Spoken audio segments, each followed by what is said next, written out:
ሰላም ከመይ ቀኒኹም? ሰላም ድዩ? ኣነ እግዚኣብሔር ይመስገን ፅቡቅ ኣለኹ። ሃፒ ማዘርስ ዴይ ንኩልኽን ኣዴታት እንኳዕ ኣብቅዓና።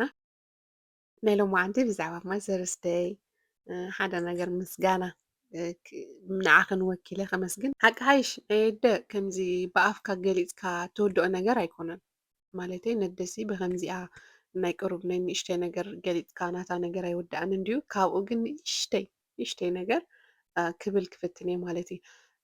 ካብኡ ቀፂለ ከዓ እቲ መዓልቲ ስለ ዝተፈለየ ደኣ እምበር ኩሉ ግዜ ሲ ክትክበር ዘለዋ እያ ኣደይ ቀፃሊ ማለት እዩ። ግን እታ መዓልቲ ሎማዓንቲ ስለ ዝተፈለየት ንዓዓ ግን ንዓዓ ብምምልካት ንእሽተይ ነገር ሎማዓንቲ ኣብ ነብሲ ወከፍ ገዛ ናይ መዓልቲ ኣዴታት ትኽበረላ መዓልቲ እያ።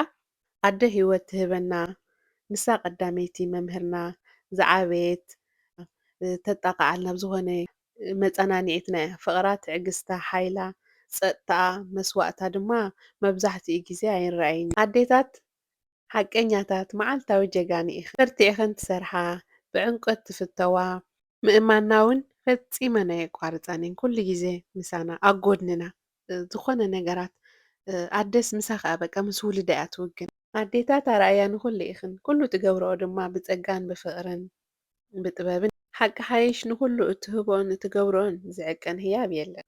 ሎሚ ግን ደው ኢልና ንሪአኪ ኣለና ነመስግነኪ ነኽብረኪ ነፍቅረኪ ንበላ ግደይ ቃላታ ክልዕለና ይኽእል ፍሽኽትኣ ድማ ነቲ ዝፀልመተ መዓልታዊ ብርሃን ክህበና ይኽእል እዩ።